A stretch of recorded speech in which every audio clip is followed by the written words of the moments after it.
So look at Anthony Ryder from South Lyon, Michigan, recently selected as the Lions 2020 Fan of the Year. He has a passion about sports broadcasting. With the 112th selection in the 2021 NFL Draft, the Detroit Lions select Amon-Ra St. Brown, wide receiver, USC. One pride, baby! Yeah!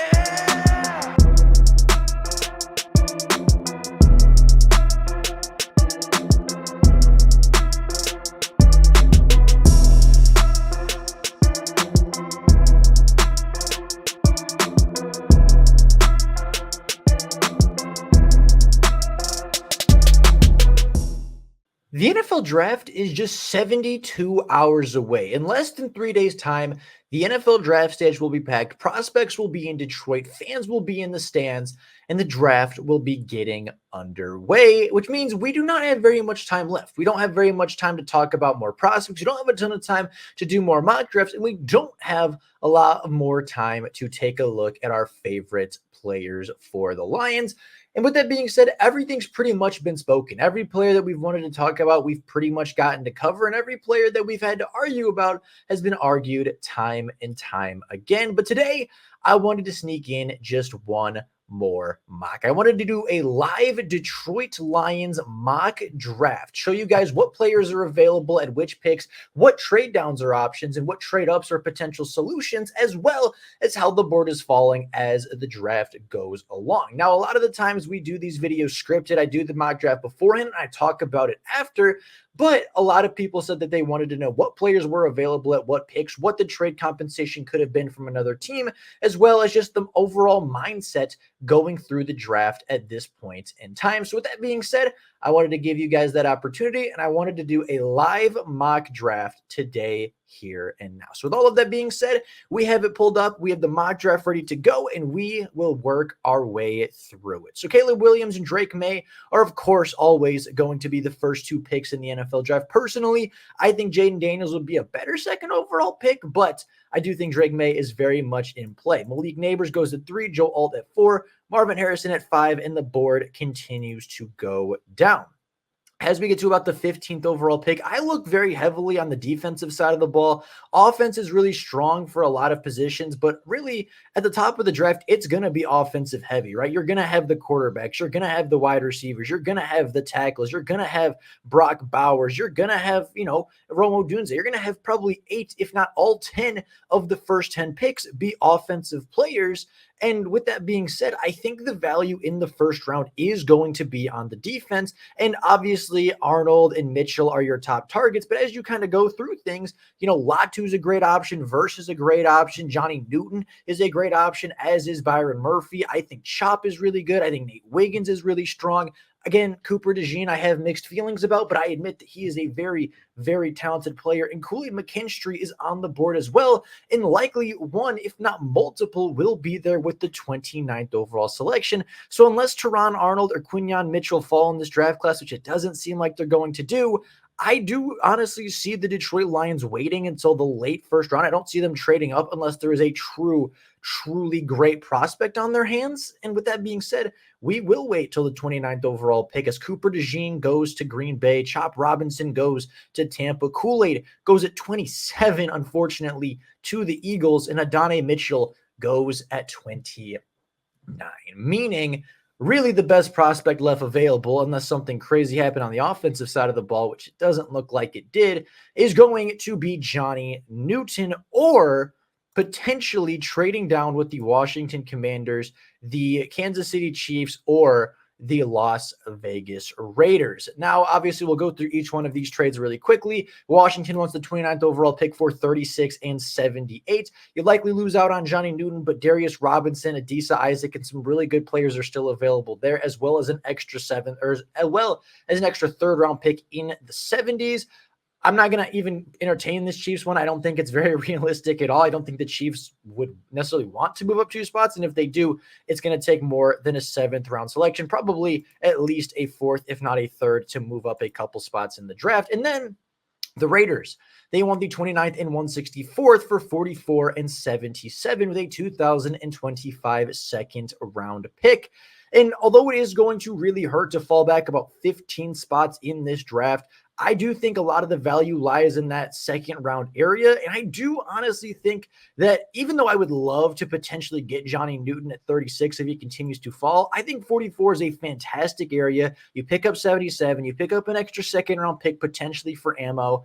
And I think it's a pick that we're going to take. Is it the most realistic? I think the value is pretty good. And I like that pick there. So the Raiders trade up for Bo Nix, the last quarterback, which I think is incredibly likely and incredibly possible. It sings that Washington pick very well could have been Johnny Newton, but it seems like potentially he's going to be there at 44 anyway. So we'll cross our fingers. And luckily enough, he is going to be there. I will not entertain a second trade down unless it's one spot. That is not a bad trade value at all. But I think with the injury concerns, I think with the positional value concerns, Johnny Newton very well could fall to the second round in the NFL draft. I think, I don't think he'll quite be there at 44, but with the injury concerns, with the positional value, there's a chance that the second DT in this class by many people does fall to day 2. And I think Johnny Newton, despite the injury concerns, is a top 20, 25 player in the class. And at 44 would be an absolute steal for the Detroitans. Unfortunately, Xavier Legette goes there at the bottom of the 40s. Darius Robinson goes at the top of the 50s. And we will continue to make our way down the draft board, of course, with Johnny Newton being that 44th overall pick, but now having 3 picks at 61, 73, and 77 as a couple of insurance picks to get our guys. Now, we already have addressed defensive tackle, so I'm really not taking a look at Chris Jenkins or Braden Fisk. I am personally a huge fan of Braylon Trice as well as Chris Braswell. I've talked about both of them a ton, but I think Chris Braswell is going to be the pick here, more so for change's sake. I do think in the real draft that Braylon Trice would be the pick here. He is a great run defender, a really good pass rusher, has led the NCAA in pressures last season as well as the Hurries in the last 2 seasons. Braylon Trice is phenomenal. I think he's going to be a really good NFL player. And actually, I'm talking myself into it because I do truly think Braylon Trice is that good of an NFL player. And I do think he will be a great all-around edge rusher to Aiden Hutchinson. I'm going to take Braylon Trice, our first 2 picks addressing the defensive line, and we're going to keep moving down through the draft. Now, I think at this point, a lot of the value is going to be back on the offensive side of the ball. This is a decent trade-up offer, but honestly, I don't know how realistic it is. I don't think it's that bad. I suppose if we can counter and maybe take off that 5th, that potentially we would do it. But Denver doesn't seem to want to play ball there. So at this point, we're taking a look really potentially on the offensive side of the ball. Obviously, cornerback is still a need, and I would say potentially safety. But as you look on the offensive side of the ball, center, depth center, Ricky Pearsall, I think could be a really good wide receiver in the 3rd round. Same thing with Christian Mahogany. I like Jalen McMillan. I like Deontez Walker quite a bit. Blake Corum is a phenomenal player. Roger Rosengarten is a very good offensive tackle as well. So there's some really good offensive talent on defense. Again, D tackle's already been addressed. Linebacker's not really a need, although Peyton Wilson is very strong.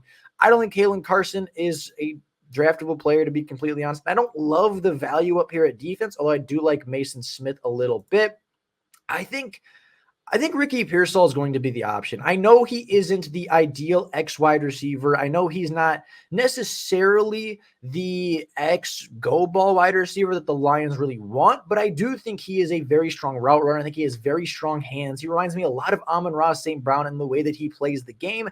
And I think if they have the opportunity to add another Amon-Ra St. Brown, the Detroit Lions would obviously take it. And I do think Ricky Pearsall has the opportunity to be that caliber of a player. So I will take him right here, and then hopefully falling to 77 a couple spots later. I really like some of the offensive guards in this spot. I love Christian Mahogany. I really like Dominic Pooney, I believe is how you say his name. If later down the board, Zach Zinner is also available, I think will be an early day 3 pick as well. At the offensive tackle position, there's a couple of guys. I really like Blake Fisher. Again, I really like Roger Rosengarten.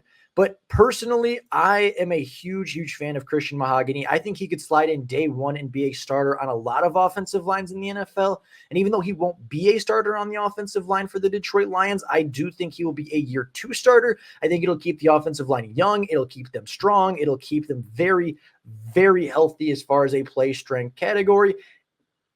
And yeah, we're losing out a little bit on potentially a cornerback at this point. Obviously, we're probably means we're passing on Renardo Green, we're passing on Sanders still, unless a really good trade ends up happening. But unfortunately, it really isn't going to be the case. Potentially, if we could make this work with Minnesota, and we do. Although, actually, funnily enough, I was meaning to take off that 7th, but it is what it is. So I'm actually going to trade back with Minnesota for 3 picks. We're going to drop about 30 spots, but we're going to get 3 picks in that range of players that we really like. And I think that's going to give us the opportunity to potentially get a cornerback, potentially get a guy like Renardo Green or Kalen King, or if he's still on the board, Kyrie Jackson and Jerry Jones. There's a lot of cornerbacks I really like. There's a lot of offensive linemen I really like. So I wanted to drop back, give us a little bit of depth. And I really, really wanted to make the Lions roster just that little bit stronger and give some more competition and not drops from 70 all the way to 201 right away. And I really, really wanted Dardian Taylor Demerson. But with that being said, it looks as though the cornerbacks available are going to be Andrew Phillips, who I am not a big fan of, Kyrie Jackson, who I am a huge fan of, or Jerry Jones, who, again, I am a massive fan of. I think Kyrie Jackson is going to go higher in the draft, but if he does fall, it would be a no-brainer pick for the Detroit Lions right here. And honestly, I might even double up here with Jerry Jones because I think he's, again, a very good corner. I have a second-round grade on him, but we'll take a look at the rest of the draft as we go through just to get a really good look at how things are going. As Braylon Allen goes off the board, Cam Hart, and we are back on the clock at 129. And although that's not a bad trade, I think I'm going to stick and pick here unless nothing is available. I do think Tanner Bortolini is a really solid center from Wisconsin, could give you some depth for the future. I believe, Jermaine Burton went off the board. So wide receiver is going to be a little bit of a hurting position, but of course we already drafted Ricky Pearsall. So we've got DT, edge, wide receiver, cornerback. I think offensive line could be the move if Zach Zinter is still available, and he is. Again, I think an absolute no-brainer pick. Very much a Detroit Lions guy, and I think very much a player the Lions would love to have. So we're going to keep going through the draft, now addressing the offensive line with the latest pick, and we're going to continue to move down the board. I would not be opposed to selecting another cornerback in this class, although at this point, most of the cornerbacks I really like are gone. Jarius Monroe is a very, very solid player, though. And we're going to continue to move. The Lions are back on the board at 157 with some really good players. I think Tyke Smith is a really strong player. He has a case to go right here. If you take a look at the offensive line, offensive tackle, I don't love the offensive tackle. I honestly don't know enough about Garrett Greenfeld to draft him. You know, he went to South Dakota State, smaller school, didn't get a chance to watch him.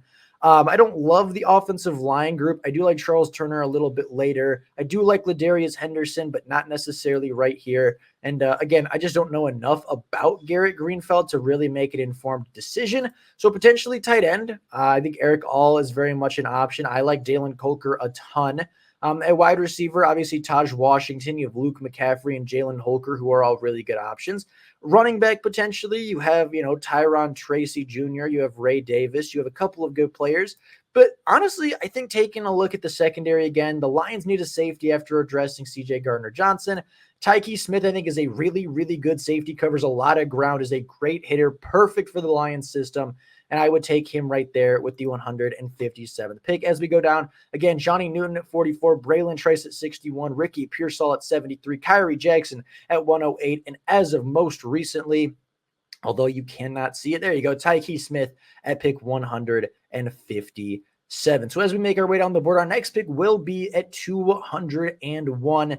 And I think at this point, we're just looking for value. We're just looking for depth. If there's a steal on the board, we're obviously going to take it. Praying that Muhammad Kamara falls all the way to 201. I think it's unlikely, but it is possible. And right there, he goes off the board. So unfortunately, we will not be getting him. At this point, pretty much every need has been addressed. I think Tyke Smith could be a starting safety one day. I think Zach Zinter could be a starting guard. I think Kyrie Jackson could be a starting corner. And of course, these two will definitely be starting on day one. I don't think there's a ton of needs left in the draft. And honestly, there's not a whole lot left to address. All the big needs have been met. There's not really a great quarterback prospect worthy of taking. Running back could be a really, really interesting one. I like Carson Steele a lot. I like Blake Watson a ton as well. I like a lot of the later round running backs. But honestly, I do think Carson Steele is really good. Carson Steele, if I remember correctly, was a transfer to UCLA last year, was really good. I think with Bowling Green, if I'm not mistaken. At about 1,500 yards, transferred to UCLA, was really, really good. Reminds me a little bit of that Zach Charbonnet, the guy that he replaced. So that is certainly an option. Cornelius Johnson is up here. Joshua Cephas is obviously an option that we have liked in the past. We have 3 picks remaining, 201, 205, and 249. I truly don't really know where to go. I think, potentially another edge rusher. I like Gabriel Murphy a lot. At defensive tackle, I'm a huge fan of Kamari Corum. And again, going to cornerback, value is not really there anymore. I I think the Lions might go off the rails here a little bit. I know people might not be the biggest fan of the pick, but I do think Carson Steele could be a really good running back 3. He's not necessarily the pass catcher that you want. But let me really quickly, as we take a look here, look at Blake Watson from what is that, Memphis. So last year he had 1,151 rushing yards as well as 400 receiving yards. He's 5'9", 195 pounds. So he looks like more of that receiving back, more of that Jahmyr Gibbs-esque player. I honestly think they need a little bit more thunder in that backfield. Like David Montgomery is great, but if David Montgomery does go down, I do think a little bit of thunder could be really good. And with that being said, I think Carson Steele would be a great pick for the Lions backfield and be really, really strong. As far as the centers go, I'm going to take a center right here. I really like Charles Turner, team captain at LSU, great football character, exactly what the Detroit Lions want. Again, we get another depth piece at the offensive line. And as we go through the board at the end with the 249th overall pick, we will, of course, eventually get down to it. But just to give a little bit of a recap as we go down, we stole Johnny Newton at 44 somehow. Braylon Trice, I think, was a great pick. Ricky Pearsall, not my favorite wide receiver for fit, but a great wide receiver on paper, a potential starting cornerback, a potential starting guard, role-playing running back, a potential depth safety, a potential future starting center, although if not, a really strong backup for a while. And as we go down the board, as we get to the very, very end with the 249th overall selection, I know kicker's on the board. I am very much aware of that.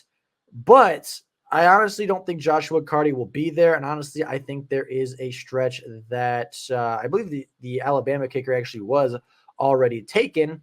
So with that being the case, I don't think he's necessarily going to be there. But if he is, Joshua Carty is the easy pick right here. He is a great kicker. I think the best kicker in this class.